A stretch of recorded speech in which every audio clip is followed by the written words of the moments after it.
Hello friends, in the series of learning C++ programming, in this session I am going to explain static data member concept in C++.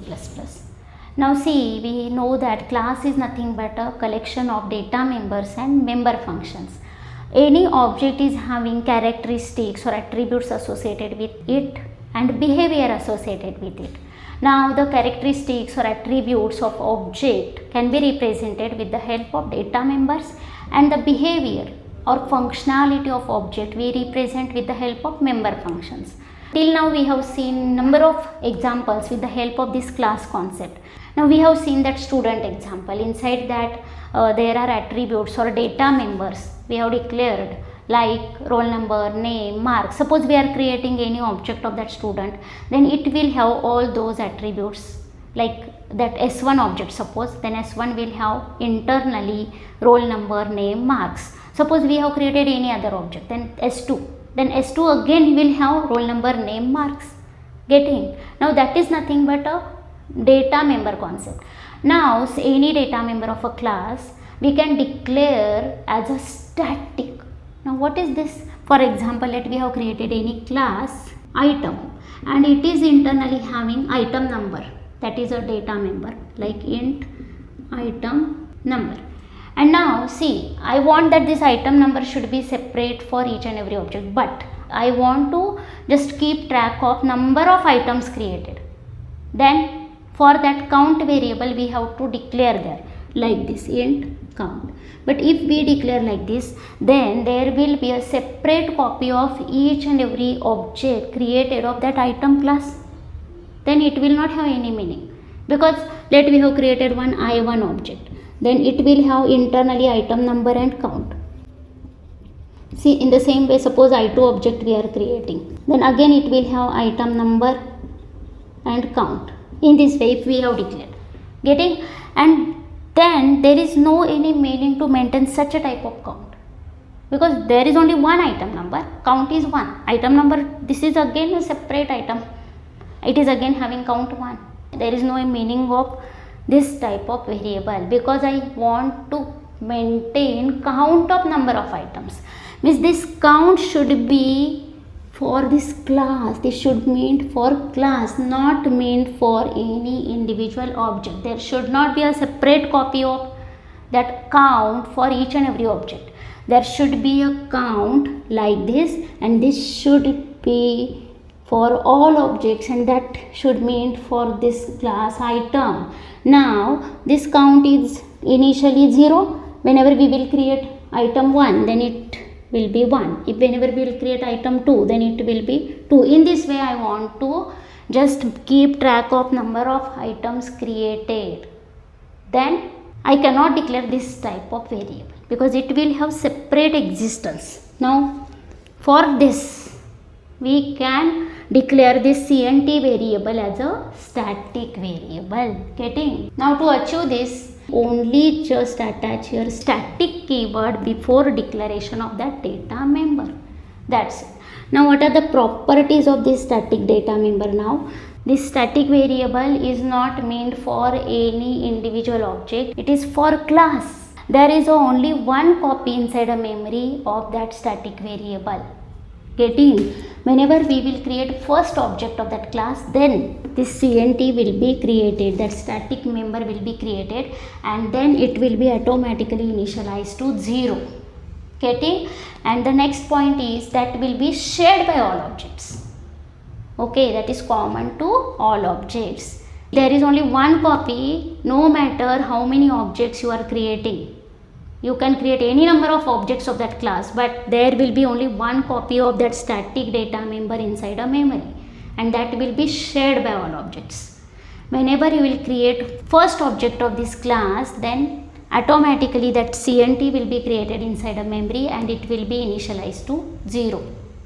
Okay, the next point is it is accessible inside the class, but its lifetime is throughout the program. Getting? Because suppose this item number you are considering, whenever we will create one object, then that object will have internally its item number.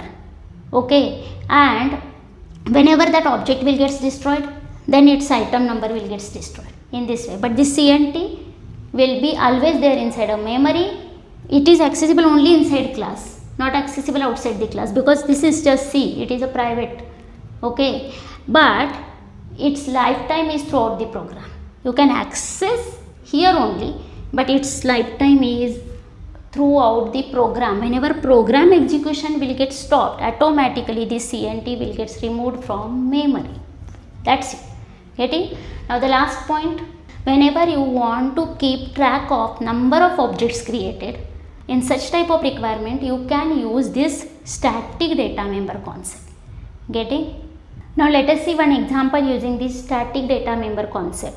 Now here the program to count number of objects created using static data member. Here I am considering one class item. Now I have just declared two data members, like item number, it is integer value, and next one is CNT, it is again integer. But see here I have not written static, and here I have written static. Static means this will be shared by all the objects. It is common to all objects and it is meant for class. Here I just want to keep track of how many items item number has set. That count I want to maintain. Means suppose I have created three objects. For those three objects I have called this get data method. This get data method is for setting item number of that particular object, because it is having only one item number data member. This is non-static and that is for every object. This item number will be separate for all objects. Of course, every object should have its own item number, but this CNT should be common to all objects. Why? Because here I just want to count number of items created, and that's why this CNT we have declared as a static. Getting? This is the purpose of using static data member inside a class. Now see, here I have written two member functions. Get data is to set item number of that particular object. Now here I have passed one integer value. Why? Because this item number is of type integer. That's why one argument to this function I am passing, that is of type integer. Now whatever item number I will pass while calling this get data function, that will get stored inside I, and that we have to assign to item number of that particular object, and that's why I have written like item number equal to I here. And now after that, suppose for any object I have called this method, its item number will get set and count will be increased. Now here initially the value of that static data member will be 0 by default. Means whenever first object of that class will gets created, automatically the static variable will be initialized to 0. Getting? Now next, display count. This member function I have written, this is the second member function of this class, display CNT. Now here just I am displaying the counter's value, that CNT value. Here this program is only to understand meaning of static data member. Okay, that's why I have just taken only one data member like item number, not taken like item name, price. You can take it.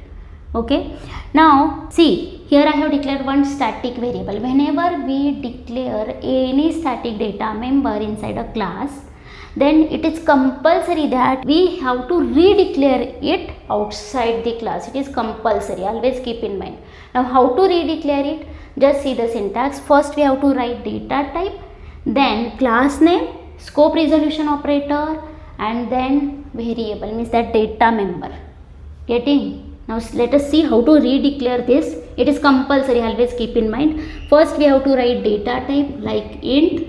Now next one is class name is item here, item, then scope resolution operator, and then variable, that is CNT.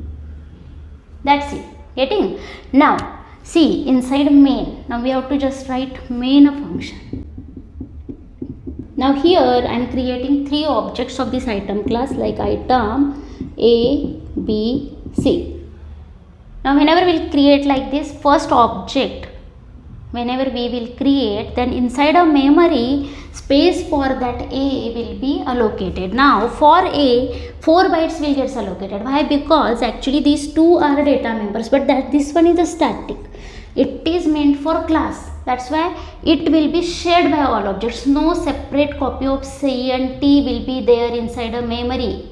Now here item number, yes, of course there is a separate copy of item number for each and every object. Now that's why this A will have its own item number, and for that 4 bytes will get allocated in a memory because item number is of type integer in this way. Now whenever we have created this, means A automatically static data member for that memory will be allocated separately, not as a part of any object, and that will be initialized automatically to 0.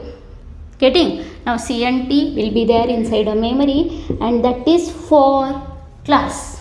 It is a class variable. Okay, because it will be shared by all objects, that is not meant for any particular object. That's why again this static variable is called as a class variable, the static data member. And now see, this is for every individual object. There is a separate copy of item number for each and every object. That's why this is called as a instance variable. Getting? Instance variable.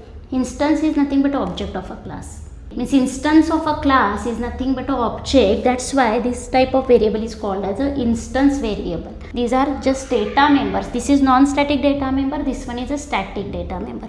Now whenever C and T will be created inside memory, it will be automatically initialized to 0. Now next B, we are creating for that again same thing. 4 bytes will be allocated for that item number of B, again same C, and all will share this common C and T variable. Getting? Now see, I am calling this get data member function for all the objects one by one. A dot get data, and here I am passing let 100. B dot get data, here again I am passing let 101. These are just item numbers.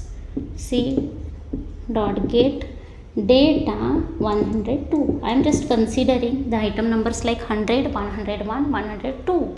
Now whenever we will call like this member function will be called. Now here whatever value passed, that 100 will be copied inside I. Now item number equal to I. Whose item number? Because there are 3 item numbers in a memory. Calling object's item number. Now here A is calling, that's why A's item number is equal to I. What is A's item number? This one. And I means 100. We have already passed, and that has stored inside this I. Now that 100 will get copied inside this item number, data member of that A object, that calling object. That's why here the value will be 100. And now CNT plus plus. CNT plus plus means counters value we have to increment, because our purpose is to count number of items whose item number has set. Getting? In this way, means after creation of object, counter will not be increased. We have not written program in that way. We have just written program in the way like whenever we will call get data member function for any object, then automatically counter should be incremented. Now here CNT plus plus means this CNT will become 1. There is only one CNT, that will become 1. Because we have incremented it. Initially it is 0. After increment, this plus plus is increment operator. Again B dot get data. Again same thing will be there, like here 101, and counters value will be incremented. Again whenever we will call C dot get data 102, its value will be like this, and counter will become 3. In this way. That's it. Now see, I am just calling this display CNT method for all objects. What will happen? Let us see. A dot display CNT. Now let us see. A dot display CNT control will come here and will display count equals to CNT. Here just we have written only one statement like cout count equals to CNT. This is just a string that will get displayed as it is. And CNT. Now who's CNT? Calling object CNT, but the CNT is, there is only one copy of CNT and that will be shared by all objects. Whether you are calling through A, B or C, it will remain same. That's why this CNT will be directly fetched and that will be displayed. Now whenever we will call b.cnt, again CNT is same, there is only one copy, that's why you will again get value 3 and again same count equals to 3. Getting? The CNT will be common to all, that's why whether you are calling through A, B, C, you will get same value because there is only one copy of CNT and that is nothing but a static data member concept. Getting? Now in the next session we will see static member function. Here these are just data members and here we have written two member functions but both are non-static. Here we have not written that static keyword. Now what is exactly that static member function, that we have to see in the next session. Till then, take care. Bye bye. Thank you.